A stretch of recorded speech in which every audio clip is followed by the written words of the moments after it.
Halo Sobat Bola, apa kabar? Semoga semua Baik, dalam kondisi sehat selalu. Amin, amin, amin. amin. Laga Indonesia di 16 besar Asian Games melawan Uzbekistan berakhir dan Indonesia kalah 0-2. Betul. Bro Ipong, apa yang terjadi di laga ini, Bro? Kalau kita bicara peluang ya, Mhm, apakah Indonesia menang atau kalah di pertandingan kali ini, mhm. sebetulnya kita dari sejak awal juga akan ini ya punya kesimpulan bahwa berat buat Indonesia untuk menang dan ternyata memang kejadiannya seperti itu gitu loh. Ya, Bahwa mhm, kekalahan ini mungkin sudah banyak yang menduga ya mhm, akan diderita oleh timnas kita gitu loh.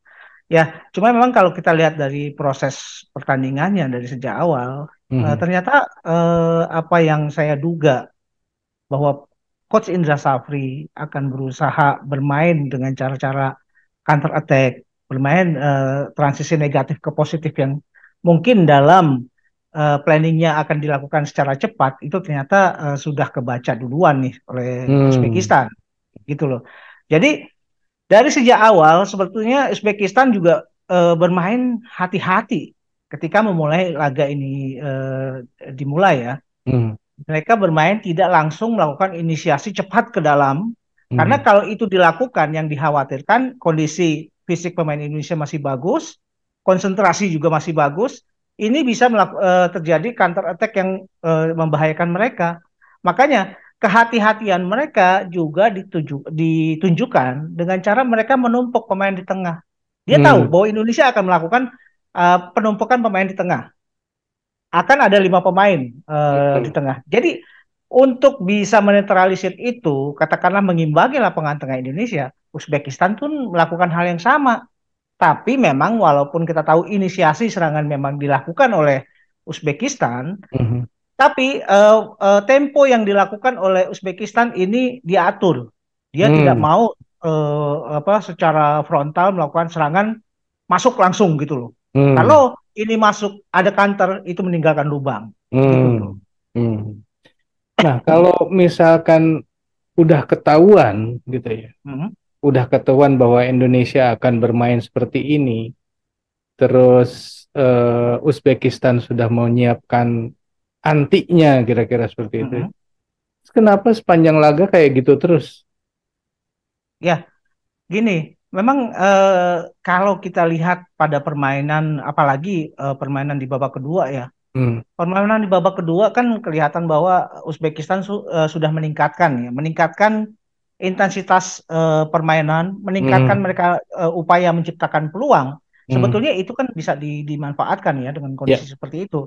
hmm, Cuma persoalannya ya itu tadi eh, ketika pemain-pemain Indonesia dalam transisi berusaha untuk membuild up serangan, hmm, pemain-pemain lapisan tengahnya Uzbekistan ini sudah sangat sangat ini ya, sangat siaga. hmm, Mereka sudah menjaga pemain dari ini ya, dari pantauan mereka sehingga ketika pemain itu mulai bergerak, pemain Uzbekistan juga akan segera bergerak mengikuti kemana pemain Indonesia berlari, katakanlah seperti itu ya. hmm, Nah, hmm, kalau kita lihat ya, di sini kenapa ini bisa sangat mudah dimuntahkan oleh pemain ini ya, pemain Uzbekistan? ya, Karena pergerakan tanpa bola pemain Indonesia itu sangat minim, gitu bro. hmm, Padahal kalau misalkan pergerakan bola itu bisa ini ya, bisa aktif, lebih pergerakan tanpa dinamis ya. bolanya Hmm, lebih dinamis, pemain yang katakanlah memegang bola itu akan lebih punya opsi.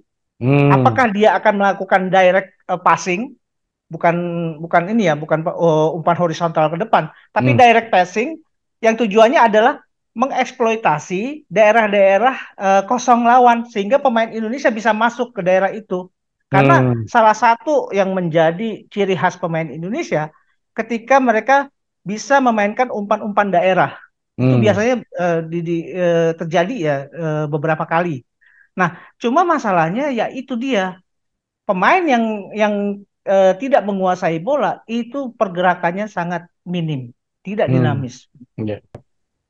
Ya kan saya lihat juga bahwa setiap bola mau di passing atau diumpankan kepada temannya itu di tengah jalan sudah bisa diambil oleh Uzbekistan. Kan artinya bahwa pergerakan bola Indonesia ini udah kebaca dan udah tahu bakal ke sini gitu kan. Nah, Betul. pertanyaan saya itu artinya kan Uzbekistan sudah menebak nih permainan Indonesia Ya, akan seperti ini. Tapi setelah Indonesia tahu bahwa permainannya Indonesia ini sudah bisa diantisipasi oleh Uzbekistan, kok tidak kelihatan bahwa Indonesia akan mengubah taktik atau mengubah strateginya ke yang lain gitu. Kok tetap aja itu sebetulnya gini. terus. Sebetulnya pola itu dilakukan juga perubahannya. Kalau awalnya Indra Safri itu melakukan pola 4-5-1, 4 di belakang, 5 tengah, 1 di depan. Justru setelah Indonesia ketinggalan dan ada keharusan untuk menciptakan gol, Indonesia melakukan banyak-banyak perubahan dengan rotasi pemain dari bench. Masuk Robi Darwis untuk menggantikan Bagas Kava, kemudian Donitri digantikan oleh Haikal, Taufani diganti Kadek Arel, kemudian Sahrian diganti Ananda Raihan, Egi, Hugo Samir, dan Ramai digantikan Titan. Sebetulnya sejak masuknya ini ya Kadek Arel, itu justru ada perubahan yang sangat mendasar. Karena posisi Kadek Arel ketika dimasukkan, dia menempati posisi sebagai penggantinya Rizky Ridho yang didorong ke depan untuk bermain ke tengah gitu loh. Dan Indonesia ketika diharuskan untuk membuat gol balasan itu menerapkan pola 3-4-3 sebetulnya. Tiga di belakang, tiga di belakang ini Andi Setio, kemudian Kadek Arel yang menggantikan Rizky Ridho dan Robi Darwis. Sementara Haikal, Dewangga, kemudian Ananda Raihan, Rizky Ridho itu semua ada di tengah, berusaha untuk mengeksploitasi. Cuma ya itu tadi, karena pergerakan-pergerakan pemain yang tidak dinamis, jadi ini semua juga menjadi percuma gitu loh. Bahkan sebetulnya kalau kita lihat secara jujur dari pertandingan kali ini, Indonesia tuh tinggal menunggu waktu kebobolan gitu loh, bro. Ya, betul, betul. Persis. Hmm. Ketika babak pertama usai itu saya udah nebak, wah ini kayaknya tinggal nunggu waktu aja karena kan serangan dari Uzbek itu sudah cukup banyak ya. Dan Iya, waktu itu cuman melenceng, melenceng, melenceng gitu kan. Ya, iya. ini tinggal nunggu waktu terus saya pikir 2-0 ini kalahnya nih. Ternyata bener 2-0. Tapi ada perpanjangan waktu. Ya. Nah, Betul. jadi gini, apakah Indonesia mengubah permainan pola permainannya? Iya ya setelah kebobolan. Tapi sebelum kebobolan masih tetap yang itu terus gitu ya. Betul, Ya betul. sampai kebobolan, habis kebobolan baru ganti ganti orang, ganti pola, tapi tetap nggak bisa tembus. Iya, betul. Ya itu tadi, karena pergerakan pemain tuh tidak ini ya, tidak dinamis Mhm. dan passing-passingnya kalau enggak passingnya terlalu kencang, itu passingnya nanggung. Ya, Akhirnya ya. semua bisa bisa apa ya bisa dinetralisir oleh pemain-pemain Uzbekistan. Dan Hmm. herannya, ketika Indonesia punya keharusan untuk membalas, justru permainan Indonesia menjadi lebih individualis, gitu loh. Hmm. Nah, itu ini saya juga agak mengagetkan ya. Ketika kita pemain-pemain dalam kondisi fisik yang mungkin sudah habis-habisan lah ya, ini kan udah Mhm. perpanjangan waktu. Hmm. Indonesia justru bermain tidak lagi secara kolektif, bermain individu. Dan kalau permainan individu, Indonesia pasti akan keteteran dengan kondisi Hmm. fisik yang sudah tidak bagus. Pemain yang secara fisik juga kecil-kecil, Hmm. gitu loh. Itu lebih mudah untuk dinetralisir. Hmm. Jadi ini mungkin juga karena pemain-pemain merasa bahwa bangunan kolektivitas itu tidak berjalan. Jadi akhirnya mereka punya inisiatif untuk melakukan Hmm. permainan yang individualis gitu loh. Ya, ya, Ya ya. ini lagi, ini akan lebih gampang dinetralisir, bro. Ya, ya, ya. Jadi ini karena memang pemainnya yang apa namanya tidak mengikuti arahan dari coach atau memang coachnya sendiri yang kebingungan ini harus berbuat apa untuk melawan Uzbekistan Ya sehingga sepertinya gini, sehingga si pemain ini harus jadi individualis gitu loh bro. nggak sepertinya gini. Kalau misalkan sudah mencapai deadlock, tentu kan pergantian-pergantian pemain ini coba dilakukan ya, dirubah. Hmm. Hmm. Tapi kalau taktikal ini kemudian juga katakanlah secara detail tidak memberikan solusi, Hmm. arahan yang secara detail bisa memberikan solusi, Hmm. ini kan juga jadi percuma. Akhirnya ketika pemain-pemain merasa bahwa taktikal ini tidak berjalan, yang muncul adalah inisiatif individu gitu Ya, loh. ya, ya. Jadi sebetulnya taktikal ini tidak berjalan, bro. Hmm. Tidak berjalan karena ya ini faktor ya, ada beberapa faktor yang membuat taktikal Indonesia tidak berjalan. Yang pertama, pelatih dari Uzbekistan itu sudah bisa katakanlah menduga Hmm. apa yang akan dilakukan Indonesia, Hmm. begitu loh. Nah, itu yang pertama. Yang kedua, kemudian situasi di lapangan juga kemudian tidak bisa memberikan kenyamanan buat pemain untuk bisa mengkreasikan Hmm. permainan. Ditambah lagi secara mental juga pemain-pemain Indonesia kan tidak baik-baik saja. Hmm. Walaupun katakanlah ada upaya untuk mendatangkan Sananta, tapi itu juga tidak memberikan efek yang signifikan, saya pikir. Ya, Selama tidak ada bangunan serangan atau apa ya, planning lah ya, ya. planning untuk bagaimana bisa misalkan ketika pemain sudah mencapai deadlock, itu Hmm. harus ada upaya untuk mencarikan solusi gitu Hmm. loh. Apa yang harus dilakukan oleh pemain-pemain ini gitu loh. Hmm. Nah, Dan itu itu tugasnya siapa? ya tugas dari coach itu pasti. Tapi bisa jadi juga kenapa taktikal ini tidak berjalan karena kondisi para pemainnya sendiri yang underperform gitu loh, bro. Hmm. Jadi banyak variabel sebetulnya. Pertama, sudah dibaca oleh pelatih Uzbekistan, ya kemudian pemainnya underperform, yang kemudian taktikalnya juga tidak pas gitu loh, bro. Wah, kacau ya. Tapi ya kita ucapkan terima kasih nih kepada para pemain yang sudah bermain. Menurut saya sih ada ngototnya nih di laga ini. Ada ngototnya Betul. ya. Cuman dari ngototnya ini kelihatan mereka bingung nih mesti ngotot tapi terus mau ngapain. Di off apa di passing kena lagi orang apa kena lawan lagi lepas lagi terus dibawa lepas juga jadi bingung ini mesti ngapain kayaknya tuh gitu bener nggak sih bro? Ya, ya begitulah apa yang terjadi di pertandingan ini gitu loh. Tapi Hmm. saya sih mengapresiasi juga sebetulnya apa yang di Bro Eri sampaikan itu betul ya. Hmm. Bahwa kali ini pemain-pemain Indonesia lebih punya nyali ya, lebih punya Hmm. keberanian. Hmm. Mungkin setelah belajar dari beberapa pertandingan sebelumnya. Hmm. eh, yang saya ini ya apresiasi adalah bagaimana mereka juga berusaha untuk terus untuk melakukan permainan ya, Hmm. untuk mencoba mencari cara gitu loh. Walaupun cara-cara yang dilakukan itu tidak menghasilkan apa-apa, tapi Hmm. ada mentalitas untuk berjuang itu yang paling penting tuh. Ya, ya, ya, ya. Dan mungkin karena kelelahan juga terus Samir padahal Samir itu kan baru masuk ya terus kenapa harus kena kartu merah? Nah, ini problemnya pemain muda ya. Dan Hmm. memang kalau saya perhatikan beberapa kali, Hugo Samir ini kan pemain yang sangat kelihatan ya, temperamennya agak tinggi. Hmm. Jadi ketika Indonesia tertinggal, waktu juga terus berjalan, Hugo Samir kemudian ada satu gol Indonesia yang dianulir. Hmm. Karena memang kalau saya lihat dari replay, itu Hmm. posisi Sananta memang offside. Itu kita Hmm. akui secara jujur lah ya. Ya. Hmm. Jadi wajar kalau itu kemudian dinyatakan offside.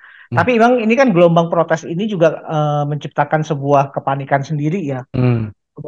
Apa akhirnya Hugo Samir tidak bisa menahan temperamennya, dia nyikut tuh pemain Hmm. Uzbekistan dan kelihatan oleh wasit. Jadi dia kena kartu merah ya. Itu Hmm. kan adalah gambaran bahwa bagaimana pemain di lapangan ternyata frustasi gitu loh ketika Hmm. menghadapi permainan yang deadlock Hmm. gitu, bro. Jadi ini ya sudah kita tebak sih dari kemarin juga ya bahwa berat buat Indonesia untuk memenangkan laga ya. Tapi kalau dari si ini sebenarnya yang harus bertanggung jawab siapa nih kalau kalah kayak gini? Ya Pelatih gini lagi apa kan harusnya ya.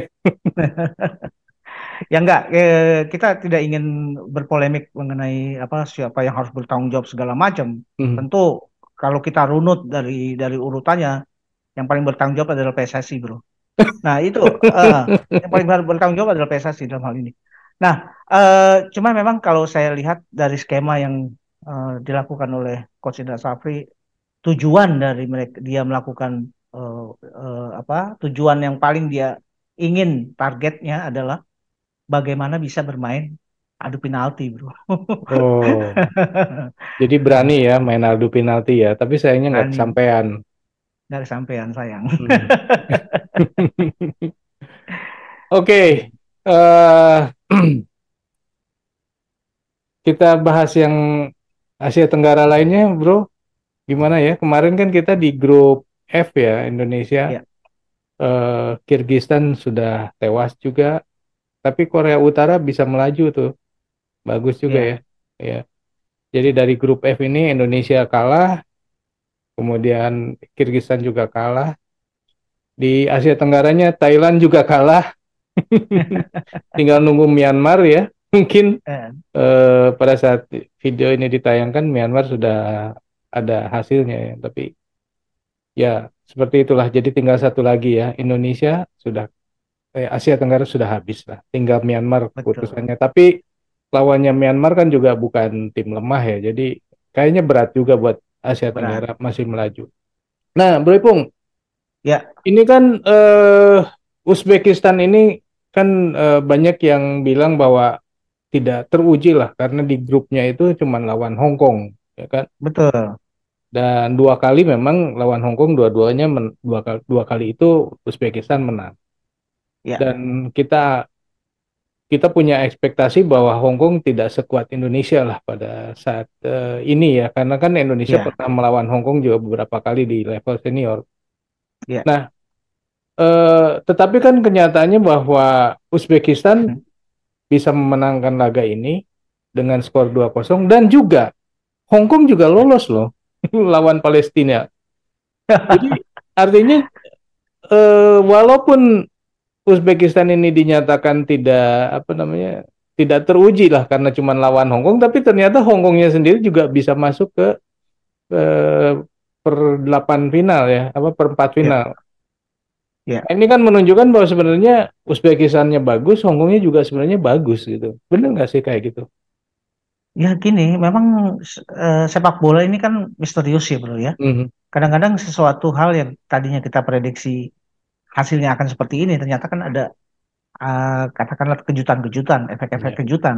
ya. Nah, tapi jangan lupa bro Eri, ketika Uzbekistan melawan Hong Kong, itu 8 pemain yang tadi bermain melawan Indonesia itu tidak turun. Dia banyak bermain dengan pemain-pemain cadangan, gitu loh. Wow, Jadi gila juga ya. pelatih Timur Kapatse sengaja menyimpan 8 pemain ini Hmm, yang akhirnya turun melawan Indonesia hmm, untuk dia persiapkan melawan Indonesia. Nah, hmm. kalau begitu memang kalaupun Uzbekistan bisa mengalahkan Hong Kong, katakanlah dengan tim pelapis seperti itu ya, ya memang kan ini membuktikan bahwa gapnya antara Hong Kong dengan Uzbekistan itu jauh bro sebetulnya. Ya, tapi Gitu. walaupun jauh ternyata Hong Kong juga bisa lolos kan. Nah, iya, ya itu Nah, tadi. itu yang hebatnya itu ya. Itu tadi misteri sepak bola seperti itu, bro. Oke sobat bola, itulah obrolan kita mengenai laga Indonesia melawan Uzbekistan dan akhirnya Indonesia kalah di perpanjangan waktu 2 kali 15 menit dengan 2 gol ya. Ditambah Indonesia juga kena kartu merah yaitu Hugo Samir. Kalau menurut sobat-sobat sendiri, apa nih yang menjadi penyebab Indonesia kalah? Apakah benar taktiknya, atau karena memang tidak ada semangatnya, atau karena udah lemes lah fisiknya gitu ya? Atau apa? Silakan tulis di kolom komentar. Sekian dulu obrolan kita lanjut di obrolan lain. Sampai jumpa. Bye. Thank you, bro.